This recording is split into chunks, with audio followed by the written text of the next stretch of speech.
Giannis Antetokounmpo put on an absolute show last night in a win against the Indiana Pacers as he went on to drop one of the greatest 50-point games in NBA history, as he was able to reach this feat by only taking 21 shots in this game. Giannis was able to put up stats that we have hardly seen in the entire history of the NBA, as he went on to obviously score 50 points, but on top of that, he grabbed 14 rebounds, 4 assists, shot 81% from the field, which is just absurd, 66% from 3 as he hit 2 of his 3 attempts, and the craziest part of it all was the fact that he managed to do it all in an incredibly efficient 36 minutes. Giannis just taking 21 shots in this game marked the 4th fewest shots ever taken to score 50 points in a game in NBA history, as he just trails Adrian Dantley, Willie Burton, and Damian Lillard taking fewer. On top of this,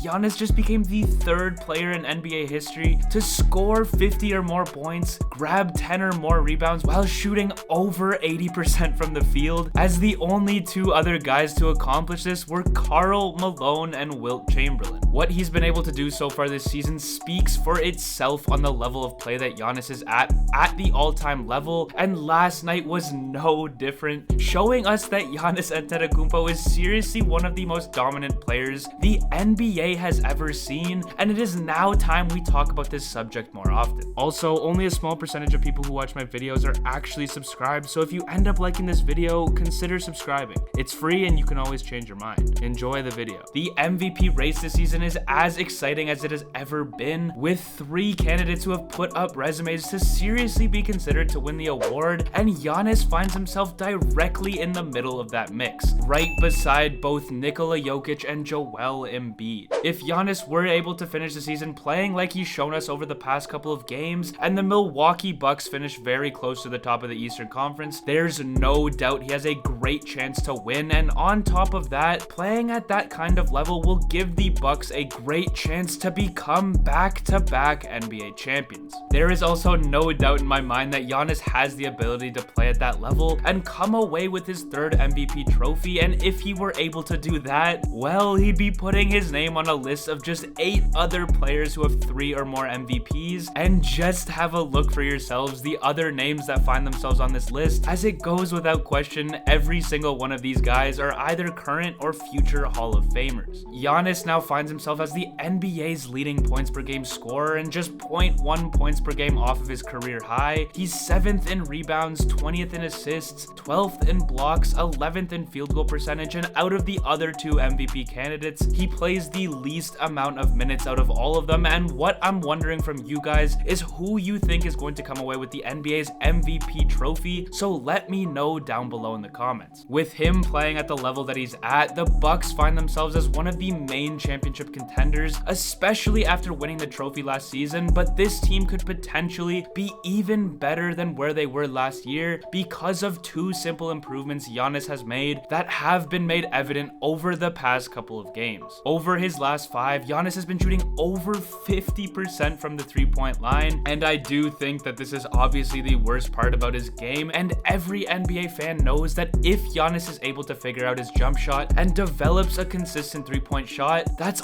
only going to take him to that next level that is even higher than the one he's currently at, which is already up there with the all-time greats. On top of this, something that Giannis has stated multiple times is the work he's been putting in at the free throw line, and this was another glaring hole from him last year in the playoffs that teams were taking advantage of, and once again, if this is something that he can fix and is currently working to fix, Giannis would become impossible to stop. Giannis went on to hit 14 of his 18 attempts from the free throw line last night and talked about how free throws have had such a tremendous impact on his game, how it gets him into rhythm and allows him to gain confidence on the floor. He finished the press conference last night saying he's extremely confident in his ability to hit them, and this has been something that has allowed him to elevate his game, and hopefully this continues into the playoffs, as he is now excited to get to the free throw line in games, something that could not be farther from the opposite from last year's playoff run, as he shot 58% from the free throw line throughout the playoffs, which is just